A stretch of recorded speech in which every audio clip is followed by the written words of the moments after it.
Γεια σας μάγκες μου, Κωνσταντίνος εδώ. Τι κάνετε, πως είστε, ελπίζω να είστε πάρα πολύ καλά. Θα μου πείτε, χάθηκα πάλι, το ξέρω. Κατέδειξα σαν το Μάνο, δυστυχώς να ξέρετε. Και ευτυχώς βέβαια, ο bodybuilder. Λοιπόν, κατέδειξα σαν το Μάνο, δυστυχώς. Ακούστε λίγο ρε φίλοι, εντάξει. Γενικά να ξέρετε, το content του YouTube το έχω βαρεθεί πάρα πολύ, εντάξει. Τώρα ποιος ανεβάζει κανάλι, τώρα βίντεο στο YouTube το 2024 ακόμα δεν μπορώ να καταλάβω. Τώρα έχουμε το Netflix, το TikTok, το Instagram, κατάλαβα το Facebook. Καλά, Facebook όσοι χρησιμοποιείτε, εγώ χρησιμοποιώ Facebook, αλλά τώρα το έχω βαρεθεί. Λοιπόν, ελπίζω να είστε πάρα πολύ καλά. Συγγνώμη που χάθηκα τόσο καιρό. Το τελευταίο βίντεο ήταν με τα παιχνίδια του Xbox το 2022, στα τέλη. Επιστρέφουμε μετά από 2 χρόνια δυναμικά. Θα μου πείτε, δεν έκανα και βίντεο με το σχολείο με το 2023. Που θα σα πω εγώ πώ ήταν το 2023. Ήταν μια πάρα πολύ ωραία χρονιά. Όπω και το 2022 τελικά κατέδειξε να ήταν μια πάρα πολύ χρονιά. Γιατί θα σα πω, όταν ζείτε να ξέρετε μια στιγμή συγκεκριμένα, τώρα τωρινή α πούμε, όπω και εγώ α πούμε, μου φαίνεται ότι είναι πολύ βαρέτα να ξέρετε. Αλλά όταν θα περάσει καιρό, θα πω, όταν η καλύτερη στιγμή ωραία, δηλαδή ξέρω εγώ, όταν σε μια στιγμή δεν είναι ωραία. Όταν περνάμε στο τέλο, λε ότι είναι η καλύτερη στιγμή και σου μένει ω γαμάτη ανάμνηση, ξέρω εγώ. Εντάξει, λοιπόν, να ξέρετε τώρα με το ποδόσφαιρο δεν ασχολούμαι πάρα πολύ.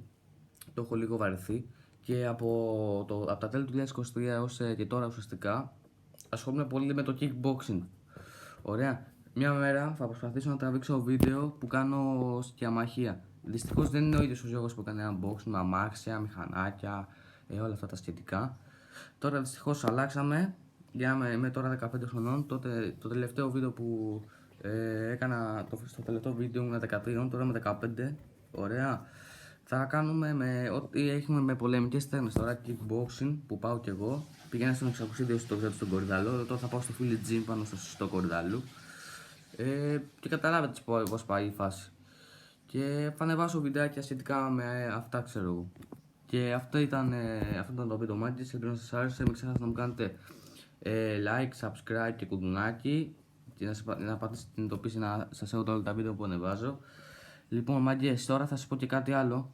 Με τον Θοδωρή και με τον Πέτρο τι έχει γίνει. Κάνουμε γαμάτι παρέα ακόμα, αλλά δυστυχώς ο Θοδωρής με τον Πέτρο δεν μιλάνε καθόλου όμως. Και ο Πέτρος τώρα δεν ανεβάσει καθόλου βίντεο στο YouTube. Το έχει πάρει ο αδερφός στο κανάλι, οπότε δυστυχώς δεν θα σας πω για αυτό να κάνετε subscribe για αυτά, γιατί το έχει βαρεθεί και ο ίδιος. Αλλά κάντε εγγραφή στον Θέο Μπατς και στο Βλαχοκερασία TV, το Θοδωρή, όσοι το θυμάστε από παλιά, ξέρω εγώ, που σας έλεγα να κάνετε subscribe, όπως και στον Πέτρο. Απλά τώρα με τον Πέτρο δεν ανεβάζει, ο Πέτρος δεν ανεβάζει απλά βιντεάκια στο YouTube, τα έχει βαρεθεί. Ανεβάζει μόνο στο TikTok. Λοιπόν, αυτή ήταν η ανακοίνωση, ελπίζω να σας άρεσε το βίντεο. Μην ξεχάσετε να κάνετε αυτά που σας είπα προηγουμένως και τα λέμε!